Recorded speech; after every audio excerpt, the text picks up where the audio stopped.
I'd been looking forward to my vacation for months, counting down the days. I'd been having some problems at work with a boss who seemed out to get me, but that's another story.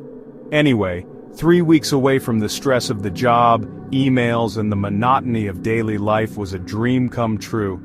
I had booked a cabin near the mountains, far away from the city, and spent my time hiking, fishing, and completely unplugging from the world. It was perfect.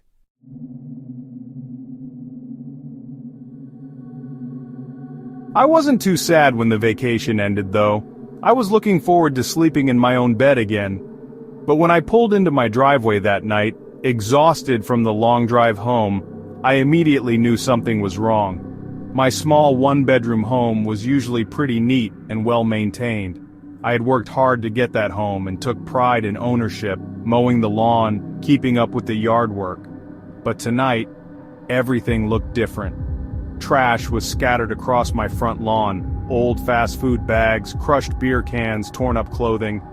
My once pristine yard looked like a dump. The gate, which I always kept locked, was wide open. I walked around to the backyard, not believing the mess I was seeing. Then my stomach dropped. I saw her.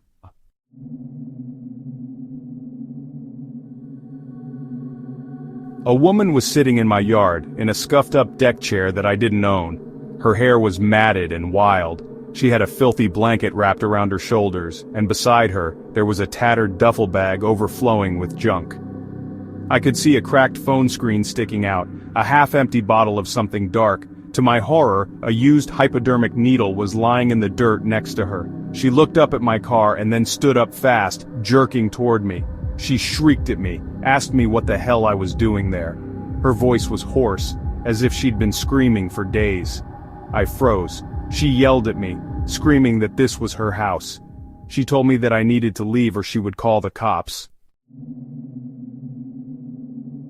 I actually laughed. It wasn't funny, but my brain couldn't process what I was hearing. I couldn't believe that she was telling me to leave my own home. I kept my distance. The stench hit me immediately. Unwashed skin, rotting food, something sour and chemical. I told her that this was my house. I said I'd been gone for 3 weeks on vacation. I made it clear that she needed to leave. Her expression twisted into something ugly. She screamed that she grew up in this house, and that it was left to her by her mom. She picked up a nearby plastic soda bottle and threw it at me. She said if I was hoping to sleep with her, I was out of luck, because she already had a boyfriend. I headed for my front door. A cold jolt of fear crawled up my spine. The doorknob was scratched up like someone had been prying at it, but fortunately the door was still locked. My porch light was shattered, glass glittering on the ground. I took a step forward, but she lunged toward me, blocking my path. She screamed that if I set 1 foot inside the house, she'd call the cops. She kept saying that I was trying to break into her house. She called me honey, saying things like, "I'm not gonna let you break in and jack my stuff, honey." Her eyes were wild, darting between me and the street. And that's when I realized. She believed it. She wasn't just some squatter looking for a place to crash. She thought she lived here. I pulled out my phone, shaking now, and dialed 911. She started screaming, high-pitched and raw. She said she wasn't gonna let me use her like all the others had. She said I wasn't good enough to have her. She grabbed something from the ground, a rusted pipe, swinging it wildly in my direction. I jumped back, my heart slamming against my ribs. I didn't wait anymore. I ran to my car, locked the doors, and kept my eyes on her while I talked to the dispatcher. She was pacing, muttering to herself, gripping the pipe like she was ready to attack. When the cops arrived, it didn't go smoothly. She fought, clawed at them, and bit one of them. She was wild and enraged. They had to wrestle her to the ground, and the entire time, she was shrieking that I was the one who broke in.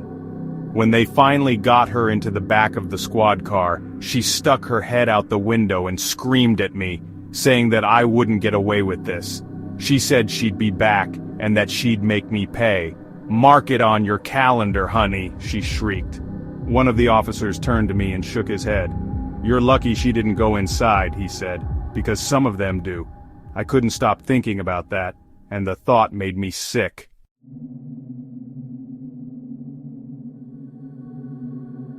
I walked into my house for the first time in 3 weeks, and immediately I felt violated. She hadn't been inside, but the place didn't feel like mine anymore. I went to the back patio.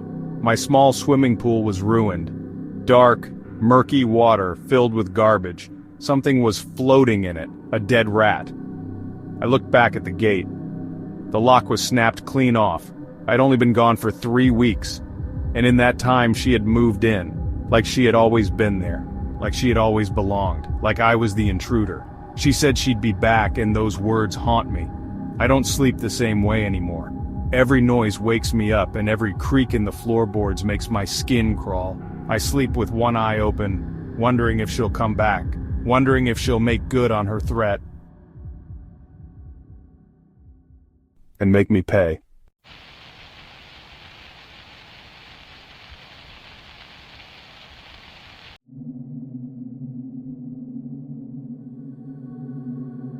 My Aunt Eleanor was always a free spirit.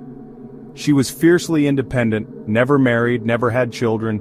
We were close when I was very young but lost touch over the years.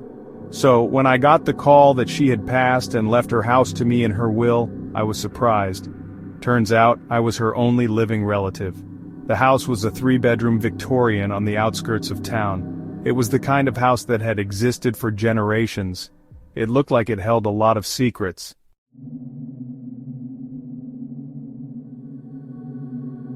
I pulled up to the house on a crisp autumn afternoon, expecting it to be empty. But as I stepped onto the porch, I noticed something strange. The curtains shifted. Someone was inside. My first thought was that the real estate company had sent someone to check on the place. But when I pushed open the front door, I realized the person inside was no real estate agent. I felt a wave of unease wash over me.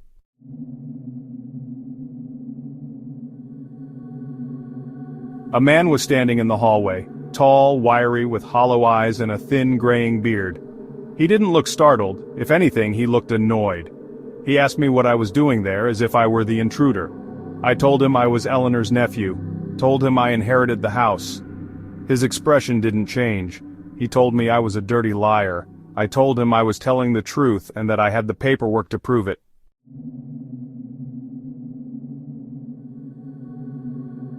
The man's jaw clenched. He stepped over to the fireplace and grabbed something, a fireplace poker. He said he took care of Aunt Eleanor for the last 5 years. He said it wasn't easy because she could be cutting and mean, but he stayed because he loved her. He said they had a special relationship.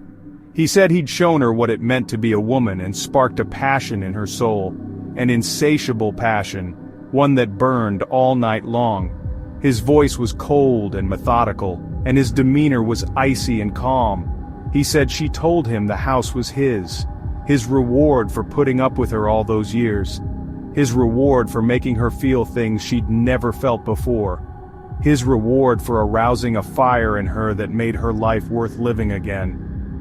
My stomach dropped. I told him that wasn't what was in her will. His grip on the poker tightened. He told me I needed to leave.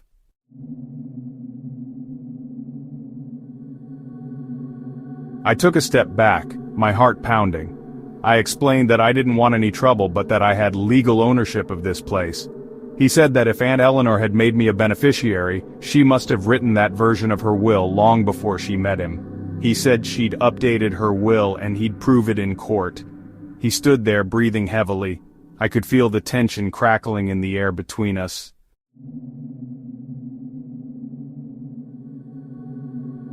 I went straight to the courthouse the next day.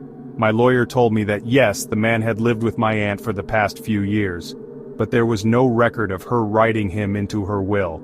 And since she hadn't included him in her will, the man had no legal claim to the house. However, said the lawyer, that didn't mean getting rid of him would be easy, because technically the squatter laws were on his side. I couldn't just have the police drag him out. I had to file an official eviction notice. He had 30 days to respond. If he refused to leave, I'd have to take him to court. And he refused.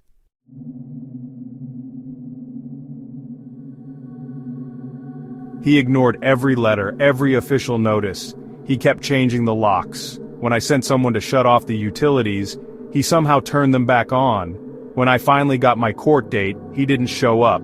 It didn't matter. The judge ruled in my favor. But that was just step one. Now, I had to wait for the sheriff to enforce the eviction. Another 60 days. And the worst part? I still had to pay the property taxes, the upkeep. I owned the house, but I couldn't even step inside.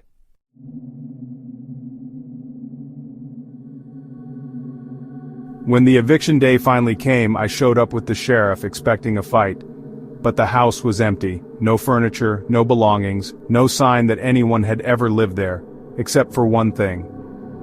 On the floor in the middle of the living room, there was a single piece of paper. It was handwritten, a note left by the man who had made my life hell for the past few months. It was a long note, written with excellent penmanship. The note read, "Eleanor was a vengeful woman and she wanted me to have this house. She came to me in a dream last night and told me she was upset that you're not honoring her wishes." The note continued, "Eleanor told me that though she is not here in the flesh, her spirit has great power. Her spirit lives on, and her spirit will get rid of you. I don't know how she'll do it," the note read. "Maybe she'll put a pillow over your face while you sleep. Maybe she'll push you down the stairs. But I am 100% certain that her spirit will exterminate you like the pest that you are and send you on a one-way trip to hell. Eleanor wants me to tell you that you are cursed, and unless this house is turned over to me, it is cursed as well. And anyone who lives here will suffer a dark, hideous fate." He ended the note by wishing me a nice day.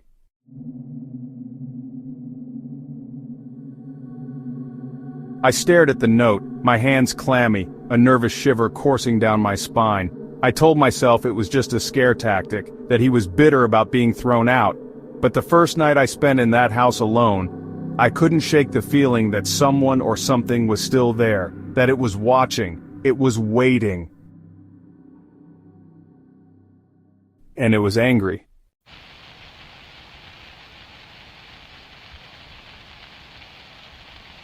Hindsight is 20/20, and knowing what I know now, I should have never let them in.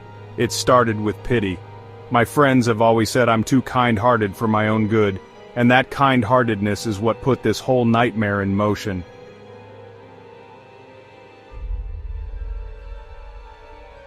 Amy and I had worked together at the hotel for years. Me at the front desk, her on the cleaning crew. We were friends, or at least I thought we were. When she got laid off, I felt sorry for her. She had no income, and neither did her boyfriend, Mark. He'd also lost his job recently. She said they got kicked out of their apartment because they couldn't pay their rent. She had nowhere to go, and neither did Mark. So, like an idiot, I told them they could crash at my place for a couple of weeks, just until they got back on their feet.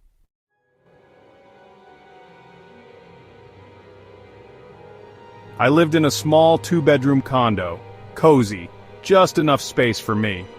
When they moved in, things got cramped, but I told myself it was temporary. A couple of weeks, that's all.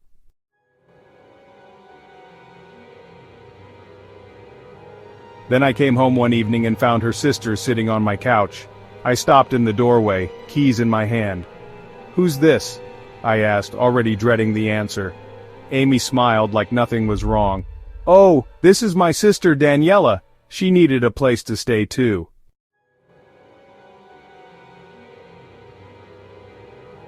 I blinked.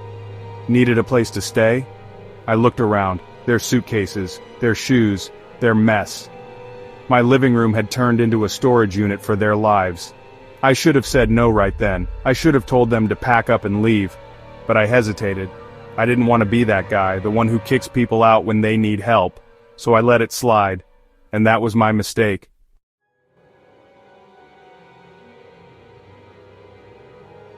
A month passed. My home wasn't my home anymore. They took over the living room, the kitchen, and even my bathroom. My food vanished from the fridge, dishes piled up. Amy and Daniela blasted their music at all hours, laughing like they didn't have a care in the world. And Mark acted like he owned the place. Feet on the coffee table, beer bottles everywhere. He started bossing me around in my own apartment.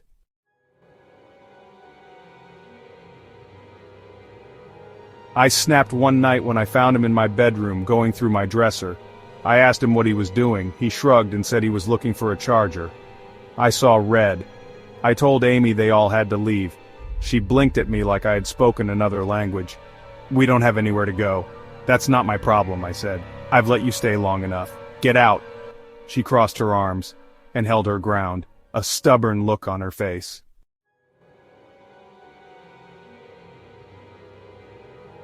I tried to stay calm. "Amy, this is my apartment. You're not paying rent. You can't just—" "Actually," she interrupted, her voice sickly sweet, "I can." She pulled out her phone and read something off the screen. It was a tenant's rights law. "You let us stay for over 30 days, she said. "That means I have legal tenancy now. You can't just kick us out." I felt the blood drain from my face. "That's not how this works," I said, laughing nervously. She just smiled.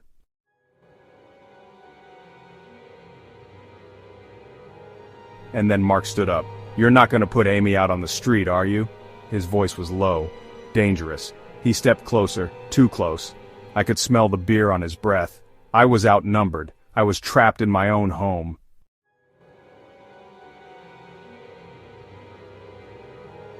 "I called the cops. They told me it was a civil matter. I had to go through the court system to evict them.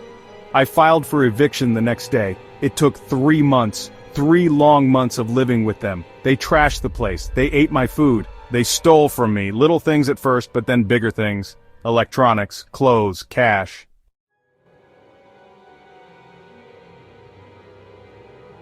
I started locking my bedroom door at night. I barely slept.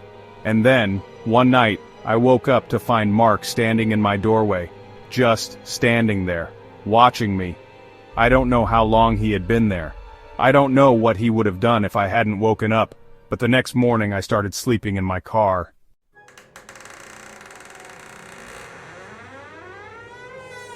When the eviction was finally processed, I thought it would be over quickly. I was wrong. Amy screamed at me when she got the notice. Mark punched a hole in the wall. They trashed the apartment one last time before they left. Food smeared on the walls, garbage dumped on the floor. But they were gone. And I had my home back, or at least what was left of it. It took weeks to clean up, months to feel comfortable again. Even now sometimes when I wake up in the middle of the night I swear I hear footsteps in the hall, like someone is still there, waiting. Waiting to stab me in the back and take over my home.